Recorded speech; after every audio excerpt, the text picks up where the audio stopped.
Number four on your list. I'm entering my script in a contest. I mean, what's wrong with that? Why is that a fallacy? What I mean, why would you include that in a list of fallacies? Because too many writers use it as an arbitrary deadline for what winds up probably just being a first draft and not even a first draft that was gone over all that closely. And because of that, and because that's what winds up getting to submitted to most of these contests, there are very few of them that are actually taken seriously by the industry. Very few contests. Very few of these contests. I mean, basically, it comes down to the Nickel Fellowship and the studio writers workshops, the Disney workshop, the Warner Brothers workshop. Sure, the fellowship programs. The fellowship programs.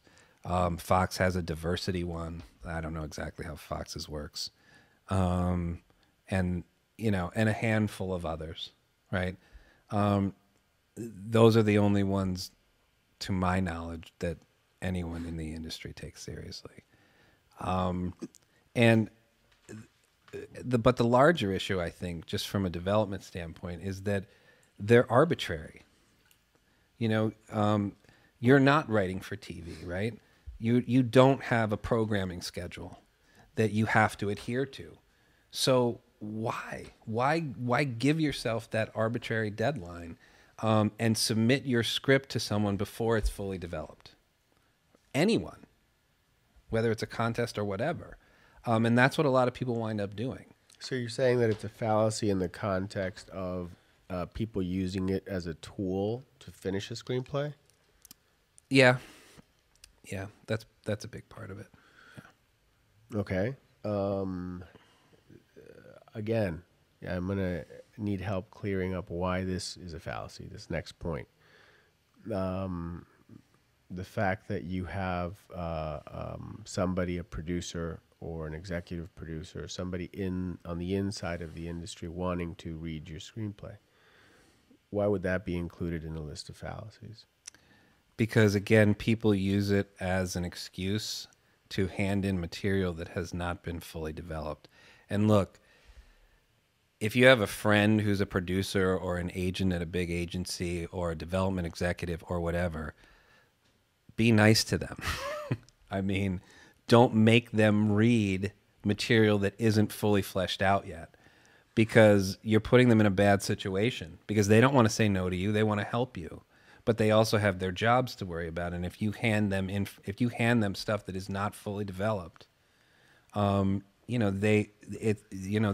going to have to say no, and then in the future, they're not going to want to see stuff from you.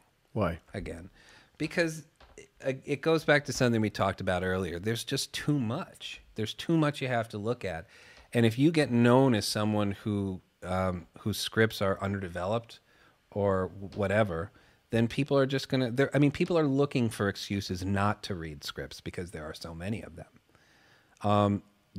It's a really easy decision. If I see a script written by someone whose last script was highly underdeveloped, it's an easy decision. It goes in the trash immediately. And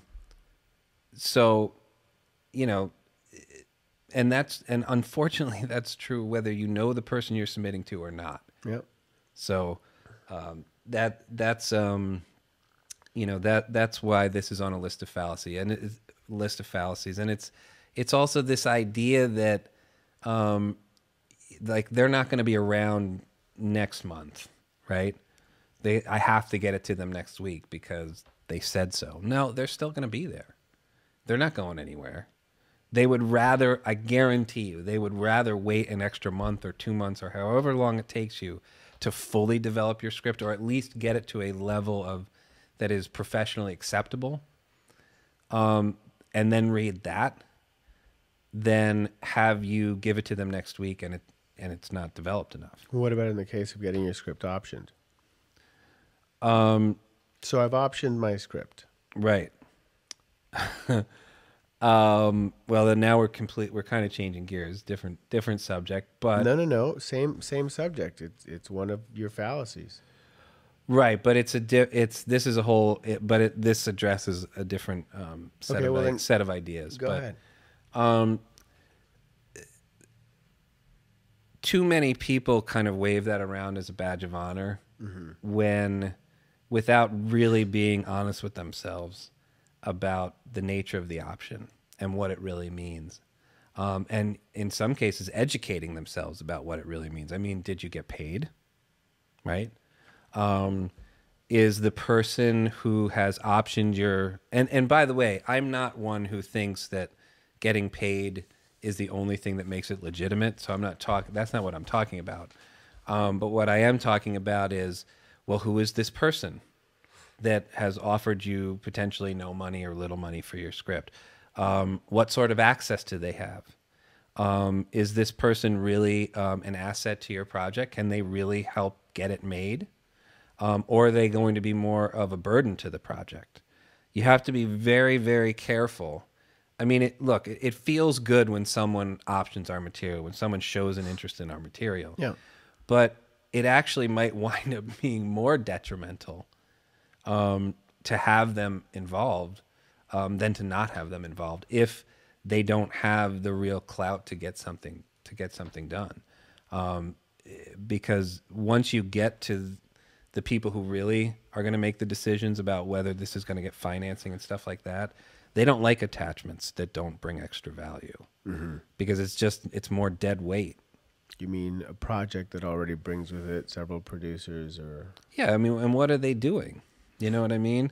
I mean, unless it's a producer who actually spent a significant amount of time helping you develop that project, or it's a producer who got a director attached or got some stars attached, what are they really bringing to the table? And that's what you have to ask yourself. I mean, that's because that's what a producer is for, at least at that stage in the process.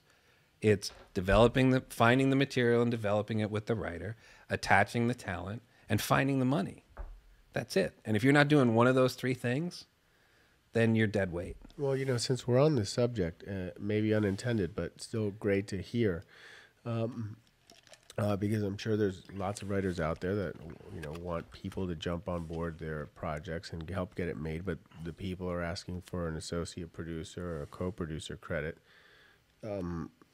Does that also count? I mean, is a co-producer? It's a little bit different in the scenario you're referring to because you're talking about things that are independently produced, and I was just referring to stuff that's more going to go through the mainstream studio process.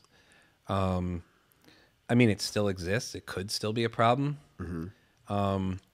You may be looking for trying to finance your project outside of the studio system, and you find someone who says, "Okay, fine, I'll give you $500,000 or $1 million or whatever." But then they look at who's attached, and they're like, "Who's this guy?" Right. That guy doesn't get a percentage of this. Why should he? What did he do? So to a certain extent, there are times when it's the same, but in the type of projects you're talking about, I mean, it's an easy way to say thank you to someone. I mean, whether it's they gave me an hour in their on their sound stage, or they let me have the camera for free or whatever. It's a nice way to say thank you, to give them a producer credit or an associate. Well, not a producer credit, but an associate producer or a co-producer credit. And that's fine. And it's a different thing.